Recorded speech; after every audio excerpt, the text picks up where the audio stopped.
तो आइए अब हम इसकी मश्क स्टार्ट करते हैं। मश्क में पेज नंबर 17 में देखें। सबसे पहले इनके सवालात तो जवाब है 10 सवालात के मुख्तसर जवाब तहरीर कीजिए कि मिर्ज़ा मोहम्मद सईद किस लिए लिखते थे।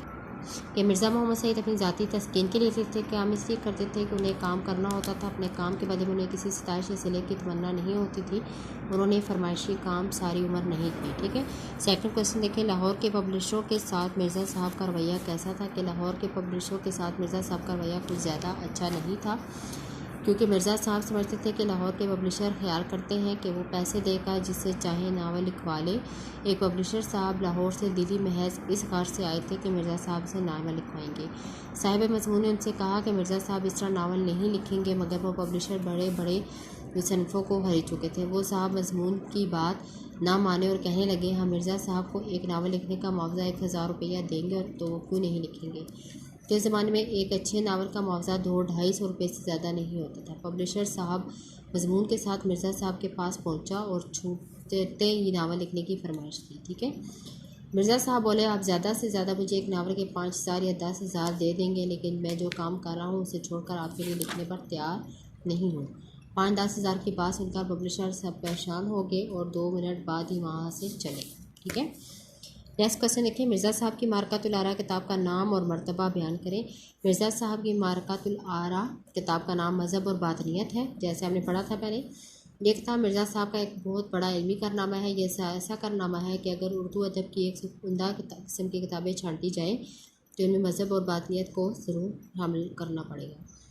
मिर्ज़ा साहब की कौन सी दो कौमी शख्सियात से अजीज़दारी थी। मिर्ज़ा साहब की सर सैयद अहमद ख़ान और मुंशी ज़काउल्लाह से अजीज़दारी थी। सर सैयद अहमद ख़ान मुसलमानों में जदीद तालीम के फ़रोग़ के अलमबरदार भी थे, जबकि मुंशी ज़काउल्लाह ने तहक़ीक़ व तसनीफ़ व तर्जुमे में बड़ा नाम पैदा किया।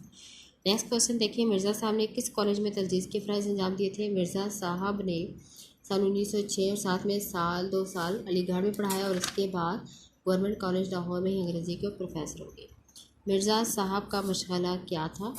मिर्ज़ा साहब का वाहिद मशग़ला मुताला कुतुब था। वो अपनी पेंशन का एक बड़ा हिस्सा किताबें खरीदने में सर्व कर देते। मिर्ज़ा साहब घंटों मुताला करते रहे। इनके कुतुब खाने में हर इनसे मुतल्लिक़ किताब मौजूद थी। वो नई नई किताबें पढ़ते रहते थे। ठीक है। मुसन्निफ़ के प्रोग्राम दानिशकदा में शिरकत की दरख्वास्त पर मिर्ज़ा साहब ने क्या जवाब दिया। रेडियो पाकिस्तान कराची से 12 साल पहले एक प्रोग्राम दानिशकदा शुरू किया गया। शाहिद अहमद दिलवी भी मीर सवालात थे। तो उसने मिर्ज़ा साहब से प्रोग्राम में शिरकत के लिए कहा तो मिर्ज़ा साहब ने मुस्कुराते हुए जवाब दिया, आदमी शोहरत के लिए कोई काम करता है या दौलत के लिए, मुझे ना इसकी ज़रूरत है ना उसकी। मुसन्निफ़ ने बहुत इसरार किया, मगर मिर्ज़ा साहब जो है मोटा से मस ना हुए। Second question. मुसन्निफ़ के प्रोग्राम दानिशकदा में शिरकत की तो दरख्वास्त पर मिर्ज़ा साहब ने क्या जवाब दिया था। ये अभी हो गया। साहब का जो हुलिया कैसा था कि मिर्ज़ा साहब बज़ाहिर अलीम मालूम नहीं होते थे। उखड़ा ढील, उजला रंग, कुशादा पेशानी, घनी भौहों के साए में बड़ी बड़ी रोशन आंखें, रुखसारों की हड्डियाँ उभरी हुई थी, कुतरवा मूँछें थी। हंसते तो सामने के 2-4 दांत फूटे हुए नजर आते, मगर बुरे ना लगते थे। दाढ़ी मुंडी हुई थी और दांत पान से आदमी थे। ठीक है। मिर्ज़ा साहब के दोनों नावलों के नाम आपने तारीख करने हैं। तो इनके दोनों नावलों के नाम था यास्मीन और ख्वाब हस्ती। ठीक है। आप सवाल नंबर 2 है। पतरस बुखारी से मिर्ज़ा साहब के ताल्लुक़ को अपने अल्फाज में बयान करना है। पतरस बुखारी मिर्ज़ा साहब के शागिर्द थे। उन्होंने मिर्ज़ा साहब से साबिर इल्म किया। बाद में पतरस बुखारी खुद भी अंग्रेज़ी के प्रोफेसर हो गए। वो अपनी गैर मामूली काबिलियत और जहानत के बावजूद मिर्ज़ा साहब की अलमियत के आगे अपने आप को भी समझते थे। ठीक है। मुसन्निफ़ कहता है कि मैंने बारहा पतरस बुखारी को मिर्ज़ा साहब की खिदमत में हाजिर होते देखा। पतरस बुखारी ऑल इंडिया रेडियो के डायरेक्टर जनरल हो गए थे, मगर पुराने दोस्तों से रस्म राह में ज़रा भी फ़र्क ना आने पाया। पतरस को मुसन्निफ़ ने किसी और का इतना अदब एहतराम करते नहीं देखा, यहाँ तक कि वस्राए हैं का भी। ठीक है। पतरस मिर्ज़ा साहब भी पतरस बुखारी से बहुत उन्स रखते थे। मिर्ज़ा साहब पतरस बुखारी के उस्ताद भी थे। आलम की मौत होती है, यानी इस जुमले का आपने वजाहत करनी है कि आलम की मौत आलम क्यों होती है। इसका मतलब है कि आलम का मतलब है इन वाला, जबकि आलम का मतलब है दुनिया। ठीक है। अब दोनों लफ्ज़ लिखने में इमला में तो एक है, लेकिन ज़ेर और ज़बर का फ़र्क है। आलिम और आलम दोनों लफ्ज़ बज़ाहिर एक से है, लेकिन मतलब इनके जुदा जुदा है। यानी एक बहुत ज़्यादा इल्म रखने वाले काबिल इंसान की मौत दुनिया की मौत होती है, क्योंकि इस आदमी के दुनिया से चले जाने से खला पैदा हो जाता है और दुनिया का नुकसान होता है। इंसान तो दुनिया में बहुत है, मगर आलम कोई भी होता है। ठीक है।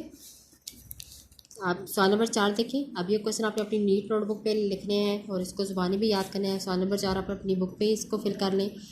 वतन की रोशनी में दर्जा जवाब टिक्का निशान लगाएं। सबक मिर्ज़ा मोहम्मद सईद किस अदीब की तहरीर है? ठीक है, तो ये है शायद अहमद देलवी। मिर्ज़ा मोहम्मद सईद की अजीज़दारी की शख्सियत से थी? सर सैयद अहमद ख़ान से। मिर्ज़ा मोहम्मद सईद की बकौल इंसान किसके लिए काम करता है? शोहरत और दौलत। ठीक है। मिर्ज़ा मोहम्मद सईद ने गवर्नमेंट कॉलेज लाहौर से कौन सी सनद ली? MA अंग्रेज़ी अदब। महमूद निज़ामी के मुकाबले के बाद मिर्ज़ा मोहम्मद सईद पर किसने तनकीद की थी? फैज़ अहमद फैज़। प्रोग्राम दानिश कदा में कितने दानिशवर बुलाए जाते थे? 4। मिर्ज़ा साहब पेंशन का बड़ा हिस्सा किस में सर्व करते थे? किताबों पर। ठीक है। इसके बाद सवाल नंबर 5 है। अल्फाज और तरकीब को आपने इस तरह इस्तेमाल करना है, जुमलों में इस्तेमाल करना है कि इनकी अल्फाज और तरकीब वाज़ेह हो जाए। ठीक है। सबसे पहले है साने इत्तेहाल कि प्रोफेसर मोहम्मद सईद की वफ़ात कौम के लिए साने इत्तेहाल है। ठीक है, आप इनके मीनिंग समझें और इनको जुमले बनाने की कोशिश करें। सुनाउनी के ख़बर गरीबों के साथ ज़्यादती की कहीं सुनानी नहीं होती। एकाएक की ज़लज़ले से एकाएक की सारे गैर मुस्मार हो गए कि एक एक करके। बेमुज़्ज़त आजकल कोई शख्स भी बेमुज़्ज़त काम नहीं करता। मतमोल मिर्ज़ा मोहम्मद सईद का ताल्लुक़ मतमोल घराने से कि आला घराने से। कराबतदारी मिर्ज़ा मोहम्मद सईद की सर सैयद ख़ान से कराबतदारी थी। हीच समझना कि अपने आप को कमतर समझना। पतरस बुखारी जो अपने आप को मिर्ज़ा साहब के सामने हीच समझते थे। शुदा इंसान के तमाम ज़ख्म भर जाते हैं कि आहिस्ता आहिस्ता। क्रोफर कोई भी अच्छा इंसान क्रोफर को पसंद नहीं करता। ठीक है। कल्बे मुतमइना मिर्ज़ा साहब कल्बे मुतमइना के लिए लिखते थे। अर्ज़ मुद्दा काश कोई शायर से भी पूछे कि अर्ज़ मुद्दा क्या है। ठीक है, कि बात करने का क्या मकसद है। मुतबस्सम मिर्ज़ा साहब का चेहरा मुतबस्सम था, बीमार नहीं लगता कि हशाश बुशाश। रेशा बुढ़ापे से हाथ में रेशा आ जाता है। मिर्ज़ा साहब एक जामिउल उलूम और मिर्ज़ा साहब एक जामिउल उलूम शख्स थे। ठीक है। इसके बाद है आपने राब लगाना है, इनका तलफ़्फ़ुज़ वाज़ेह करने हैं। ये राब आप खुद लगाएंगे अपनी नीट नोटबुक पे और अल्फाज में जुमले भी लिखेंगे। सवाल नंबर 7 आप अपनी बुक पे फिल कर लें। मिर्ज़ा मोहम्मद सईद की मौत की खबर पढ़कर दिल दहक से रह गया। दुरुस्त। मिर्ज़ा साहब पब्लिक प्लेटफॉर्म पर आने से नहीं घबराते। गलत। मिर्ज़ा साहब बड़े ठंडे मिजाज के आदमी थे। दुरुस्त। मिर्ज़ा साहब जो कह देते इससे कभी ना फिरते। दुरुस्त। मिर्ज़ा मोहम्मद सईद दिल के मरीज़ थे। गलत। ठीक है। तो आगे ये चैप्टर नंबर आपके पेज नंबर 19 में आपके ग्रामर का कुछ पार्ट है। ये आपने 9th क्लास में भी पढ़ चुके हैं। इसके ज़ाय तरकीबी के पार्टीशन करते हैं हम जुमले की। ठीक है। तो यहाँ पे सबसे पहले हमें ये देखना होता है कि जुमला कौन सा जुमला है। ठीक है, तो उसके हिसाब से फिर उसकी ज़ाय तरकीबी करते हैं। सबसे पहले है जुमला इस्मिया और जुमला फेलिया। जुमला इस्मिया क्या होता है? जुमला इस्मिया जुमला खबरिया की किस्म है। इसके 3 हिस्सा होते हैं। ज़हन के जुमलों को पढ़िए। अली बहादुर है, सारा लाइक है, सोहेब खुश है। ठीक है। अब इन जुमलों में देखें अली, सारा और सोहेब ये इसम भी है। ठीक है, तो इसम को हम मुब्तदा भी कहते हैं और मुस्नद इलैहि भी कहते हैं। और ये सोहेब है, ये तीनों इसम हैं और इसको हम मुब्तदा कहेंगे। ठीक है। और बहादुर, खबर और खुश, ठीक है, ये मुस्नद है। जो इसम होता है उसको हम मुस्नद इलैहि कहते हैं यानी मुब्तदा। और बहादुर, लाइक और खुश इसको हम मुस्नद कहते हैं यानी खबर। ठीक है। और जो जबकि ये जो है ये फ़ेल नाकिस है।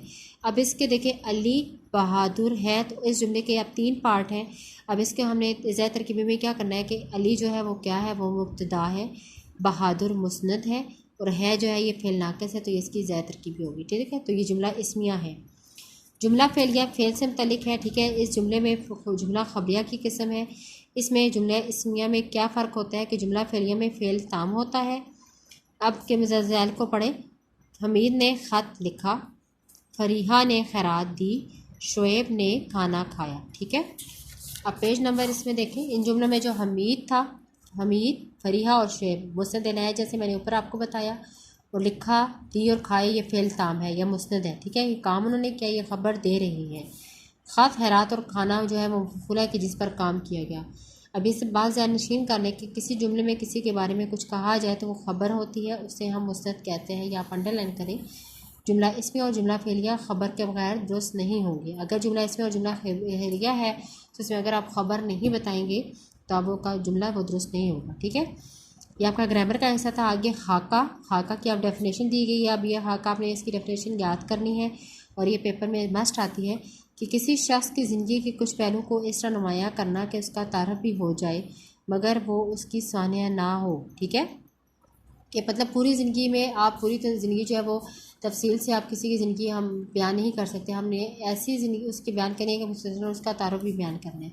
हाका कहलाता है, हाके में शख्स के अफकार और किरदार, खूबियों और ख़ामियों पर रोशनी डाली जाती है। ठीक है, उर्दू में जो खाका निगार है वो मौलवी अब्दुल हक, रशीद अहमद सिद्दीकी, शाहिद अहमद देलवी और मोहम्मद तुफ़ैल, ये हाका निगार है। ये हाका निगारों के नाम है। अब हाका क्या और कोई से आपको ये हाका निगारों के नाम भी दिए जाएंगे, ये पेपर में आ सकते हैं। तो आप इस चैप्टर को जो क्वेश्चन दिया गया है उसको रीड आउट करें, उसको पढ़ें और अपनी नोटबुक्स पे मैं लिखें। ठीक है, और इस चैप्टर में आप मैं जो सियाक़-उ-सबाक़ के हवाले से मैं पैराग्राफ बताऊँगी, आपने उसकी फिर सियाक़-उ-सबाक़ के हवाले से तशरीह भी करनी है।